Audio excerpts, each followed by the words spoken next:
In August, the garden at Gasper Cottage rejoices in dahlias. I don't know what the collective noun for dahlia is, but I think it's probably something very happy. And I do have a predilection for these deep dark colours, although as you can see there, they tone beautifully with the Totally Tangerine and, to be fair, with the cream ones beyond. But these bold colours at this late season do warm the heart. This is a little anemone form one called Blue Bayou. Why blue? I have no idea. And but I love a pom-pom dahlia. I think I might have to get more pom-pom dahlias in some other colours. And that, with the dew on, it's like icing sugar, picking out every little detail. But some are incredibly subtle. Some, arguably, are not very subtle. But, you know, the open flowers are much loved by all the bees and the insects. So we have to encourage these things. And this hotbed is fabulous now. And the sunflowers, which is the Earth Walker series, while a little bit rain draggled, are absolutely amazing. They're kind of above head height, so you look up them and through them at the light beyond. Very dramatic indeed, and they come in a range of colours.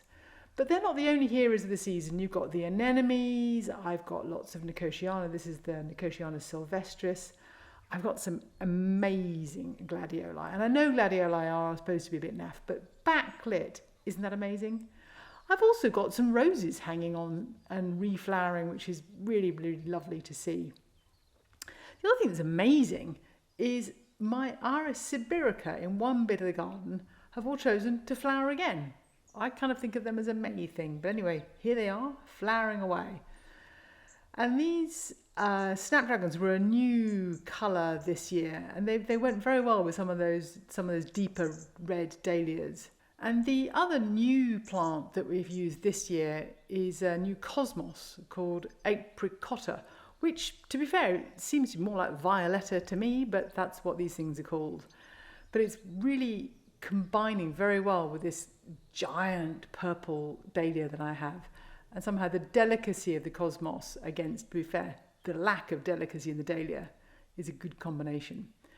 But here the front garden is all about delicacy, and it's this froth still of the pinks and the purples, now with a very different mix from earlier in the year. We've got the lobelia speciosa, lots of gladioli.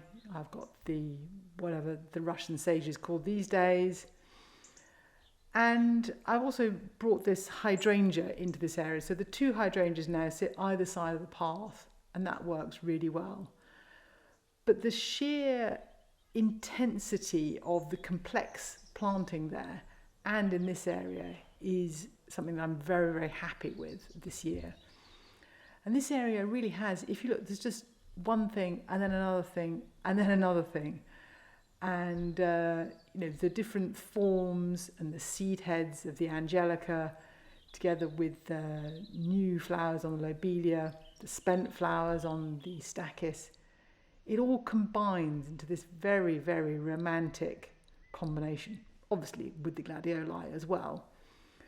But seen as this was, in that early morning light, everything is just better than it could be at any other time of day. Shame you have to get up so early, really, to see it, but that's what it is.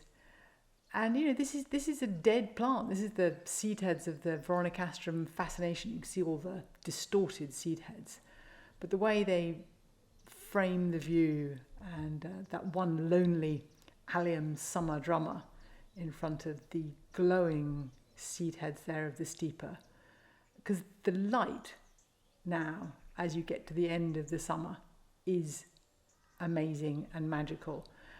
And there's a warmth to it which just isn't there earlier in the year.